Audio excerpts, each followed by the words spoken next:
How to tie the simple Simon bend. In front of me I've got the two ropes that I want to join together using the simple Simon bend. First thing I'm going to do is put a bight into my red rope like so. Once I've put a bight into the red rope, I then take the working end of my yellow rope and I pass it down through the bight and towards me. Take a little bit through to tie the knot.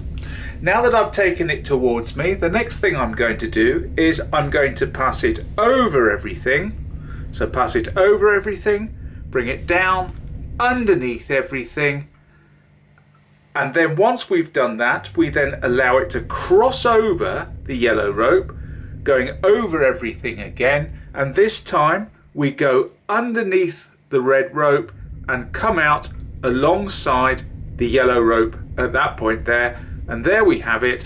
We've tied one in number, simple Simon bend.